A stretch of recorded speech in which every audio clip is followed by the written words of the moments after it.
First time ulit mamundok. So, dahil first time ko ulit, after 19, 20, 22, 23, after 4 years, aakyat ulit akong bundok. So, ang aakyatin ko ay Talamitam. Hindi ko alam kung ilang beses ko nang naakyat to, pero basta marami na. Halos lahat ng mga beginners kong kilala, dito ko din pa.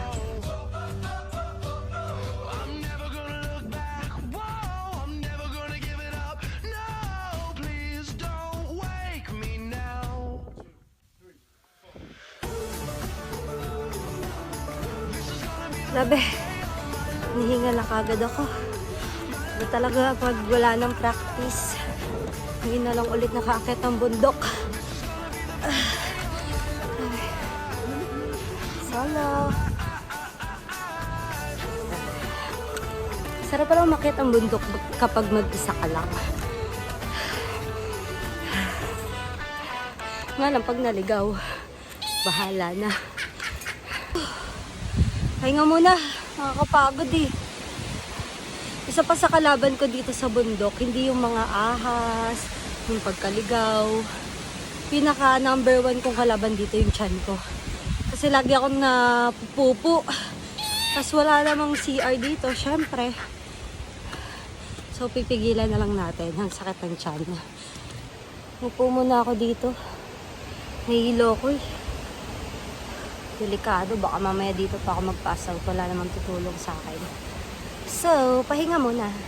So, pag tapos ka nang magpahinga, pwede mo nang ituloy ang laban. Kaso, paano ko naman itutuloy ito? Paano ako dadaan dyan?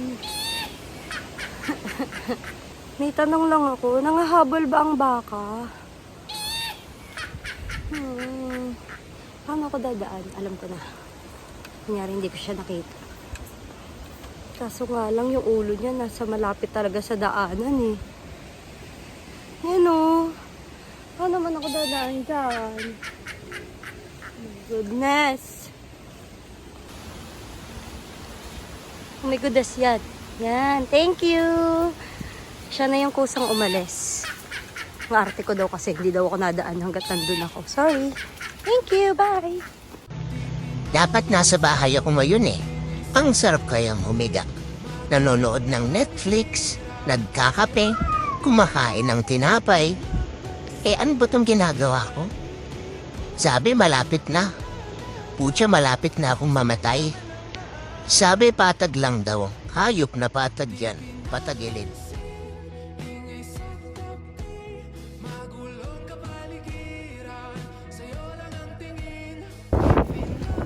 Pahinga muna tayo.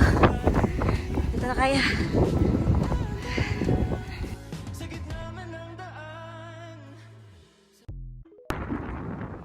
Naligaw pa ako. Doon ako pumunta.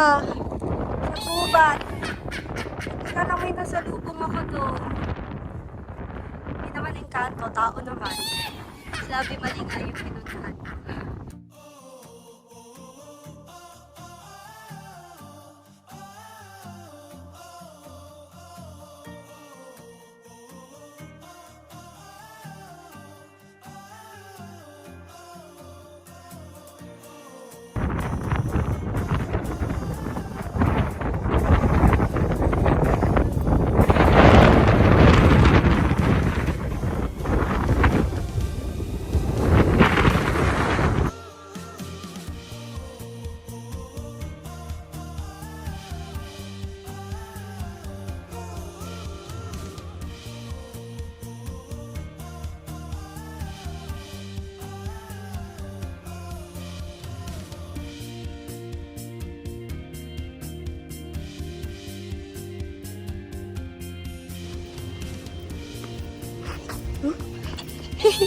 Tikan pa.